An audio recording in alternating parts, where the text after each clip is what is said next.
Cette rivière, la Gluère, en fait, elle est un petit peu particulière parce que, on voit très souvent la roche. Il y a des petites cascades, des plats courants, une multitude de faciès qu'on appelle et qui fait qu'on a une eau, fraîche, oxygénée, de bonne qualité. L'occupation des sols autour de la rivière reste assez naturelle. C'est-à-dire qu'on va avoir une dominante forestière et des activités agro-pastorales. Alors, quelques espèces comme ça, qu'on peut donner, hein, comme, des mammifères tels que la loutre ou le castor, hein, parce qu'on a des eaux qui sont assez poissonneuses et donc on a de la ressource alimentaire pour la loutre notamment et puis aussi on a de la végétation sur les berges, hein, qu'on appelle la ripicile, ces essences d'arbres, qui poussent, les pieds dans l'eau et que le castor, aime consommer. Et puis, on a d'autres espèces un petit peu plus particulières. Je pense là notamment au sonneur à ventre jaune, un petit crapaud très sympathique parce que voilà, il a la face ventrale colorée de jaune et puis ses pupilles qui sont en forme de cœur. Et la gluère renferme une population très particulière parce que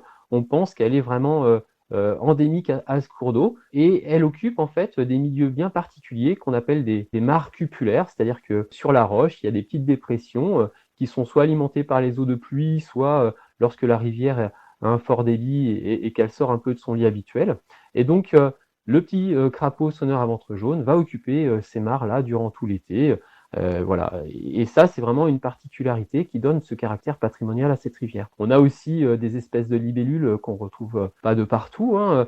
Ce que je disais aussi tout à l'heure, c'est que la rivière, la Gluère, elle se trouve en une zone de transition au niveau des climats. Et donc, on retrouve des espèces qui sont en limite de répartition. Je pense notamment à la cordulie splendide, une libellule assez grosse, hein, qu'on voit très peu. Et puis, il faut aussi parler de quelques poissons, notamment.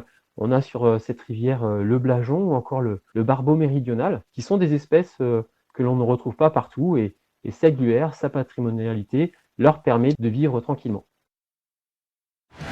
Retrouvez tout France Bleu sur francebleu.fr.